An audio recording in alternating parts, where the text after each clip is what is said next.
gudoomiye ku-xigeenka amniga iyo siyaasadda maamulka gobolka Banaadir Mudane Maxamed Axmed Diiri Yabow ayaa maanta olole dhirbeerista wuxuu ka sameeyay xaafadda Laba Dhagax ee degmada Warta Nabadda ee gobolka Banaadir iyadoo maanta ay ku beegan tahay maalinta qaran ee dhirbeerista Soomaaliyeed 17 bisha Abriil. Ololahan ayaa waxa uu qayb ka yahay dadaalada lagu xoojinayo ilaalinta deegaanka waxaana gudoomiye ku-xigeenka amniga iyo siyaasadda gobolka Banaadir ku weerinayay gudoomiyaha degmada Warta Nabadda iyo sidoo kale xubno ka socday ururada u ololeeya dhirbeerista. Intuu socdo ololahan ayaa waxaa lagu beeray geedo aad u badan oo lagu qurxiyay hareeraha wadooyinka waaweyn ee dhexmara degmadaasi. Gudoomiyaha degmada Warta Nabadda Liibaan Cali Maxamed iyo qaar ka mid ah dhalinyaradii ka shaqeynayay dhirbeeristani magaalada Muqdisho ayaa halkaas ka jeediyay hadallo muujinaya muhiimadda ay leedahay kordhinta dhirta iyo ilaalinta bilicda caasimadda.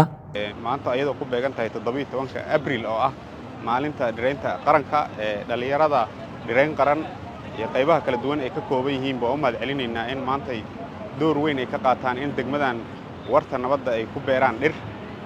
sida laga warqabo degmadan Warta Nabadda waxa ay wadadan Sodonka iyo wadada Wadnahaba ay si xawli uga socdaan in la dhireeyo oo laamiyada waxaan ku xirnay shabaq taasoo ah in dhirta ay la falgasho oo ay baxdo oo laga ilaaliyo xayawaanaadka marmarka qaarkood ay la kulmi karto inay waxyeeleyso dhirta aan abuurnay. waxaana ilaahay idinkiisa rajaynaynaa in bilicda ay kor u kacdo oo degmadan ah maalmahan waxay asteysan tahay dhirayn qaran waxaana degmada lagu beeray geedkii labaad oo aan beerayno waxaana si joogto ah u sii wadi doonaa dhirayntaasi. marka la eego xarunta degmada Warta Nabadda geedahana lagama jaro dhirayn badanna waa ku socotaa. maanta waxaa joognaa degmada Warta Nabadda ayadoo maanta ku asteysan tahay maalinta dhirka qaranka Soomaaliya. alxamdulillah waxaa feestugeeni labaad aan ku beernay degmada Warta Nabadda ayadoo feeswankeeni aan ku soo beernay jidka wadada wadnaha haddana waxaa ku beernay jidka Sodonka. anaga waxaan nahay ururka dhirayn qaran dhalinyaro isxilqaantay wadankooda inay wax u qabsadaan iskaa wax u qabso yani dawladna wax nama maalgeliso hay'adna wax nama siiso laakiin dhalinyaro wadankooda hami ka leh oo hadaf ka leh rajo ka leh in wadankooda wax u qabsadaan aan nahay. dhankiisa gudoomiye ku-xigeenka amniga iyo siyaasadda gobolka Banaadir Mudane Maxamed Axmed Diiri Yabow oo ka hadlay ololahan dhirbeerista ayaa dhankiisa waxa uu si toos ah oo halkaasi uu ku beeray dhowr geed isagoo shacabka ku booriyay inay ka qayb qaataan ololahan dhirbeerista ah.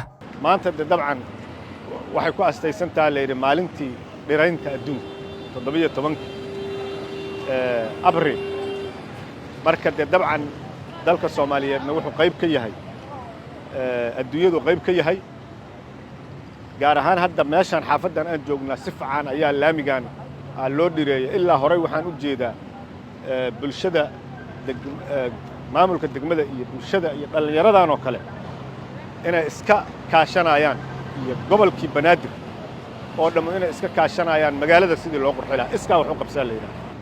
haddii dawladda aysan jiri lahayn maanta sidaan uma kala socoteen noloshaanu saan uma kala socoteen. waa hore la isdili lahaa oo la iscuni lahaa oo la isdhici lahaa oo la isku xadgudbi lahaa.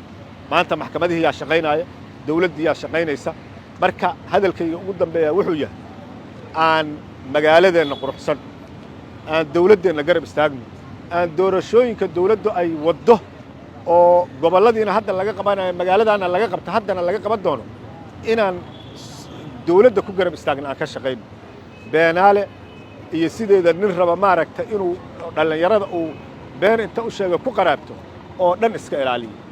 waa didna dhaha dawladdiina garab istaaga gobolka Banaadir garab istaaga dadka sideedaba mandate kaysta oo shaqada wada garab istaaga hadduu Ilaahay yiraahdo. aad iyo aad baad u mahadsantihiin.